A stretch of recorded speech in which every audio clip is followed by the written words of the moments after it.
Chronological time is a discrete, quantized structure.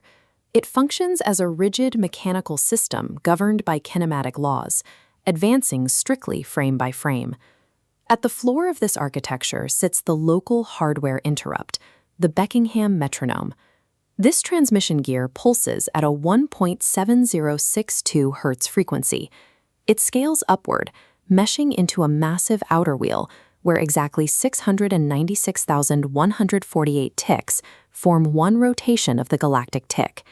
That single rotation spans 1.18 million solar years, serving as the master reset cycle for the cosmic lattice. Planetary alignments act as the physical markers for this cycle, binding terrestrial mechanics to deep space kinematics. This geometry is interlocked, and its structural integrity is absolute. Any perceived drift or chaos in the historical record is product of corrupted software, not broken physics. The cosmic lattice requires mathematical perfection, yet human institutional calendars rely on messy observation and political convenience. Over centuries, legacy systems like the Julian and Gregorian calendars accumulate severe clock skew. They fail to phase lock with the rigid 1.7062-year metronome that drives the physical environment. Institutional scribes actively engineered data patches to mask massive structural phase transitions. By clipping centuries out of the paper record, they decoupled the public calendar from the underlying hardware. We are now operating inside completely corrupted timelines. To determine humanity's actual coordinates on the physical clockwork, we must forensically decompile the two largest institutional data hacks in recorded history. The first hack is a deliberate compression in the Hebrew chronological timeline, where scribes removed a chronological offset spanning exactly 304 years. These photographs of the moon establish the absolute constraint the scribes faced. They could alter paper, but they could not alter the sky. Any chronological adjustment had to keep the calendar dates perfectly aligned with observable lunar phases. Their tool was the Metonic cycle, the 19-year period where solar years and lunar phases perfectly realign.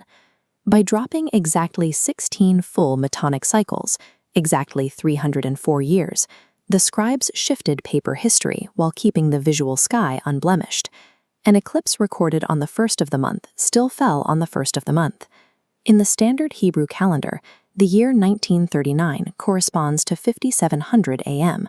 Restoring the missing 304 years resets that coordinate to the exact threshold of year 6000, the Great Destructuring, locking the global system snap of World War II to the master cycle's completion.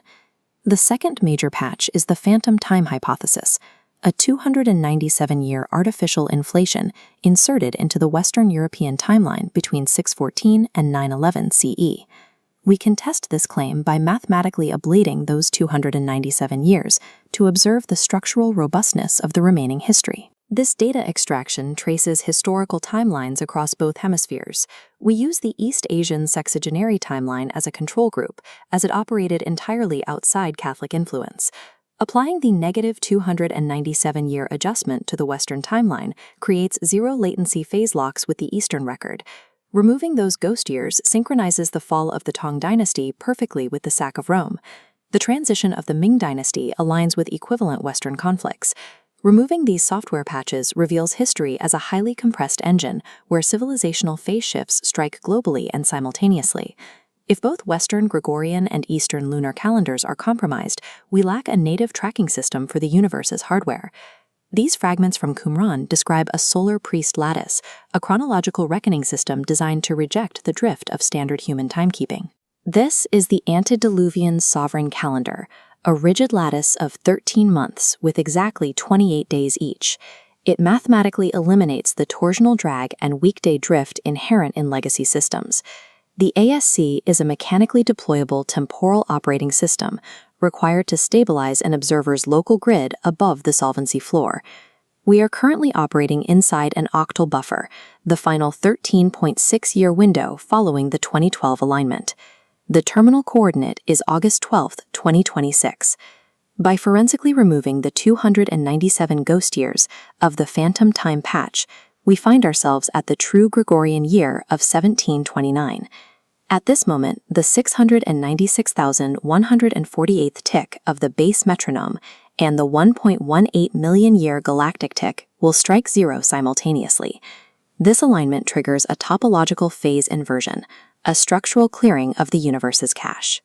The systemic breakdown witnessed globally today is the thermodynamic consequence of outdated legacy hardware trying to run this high-frequency end-stage software.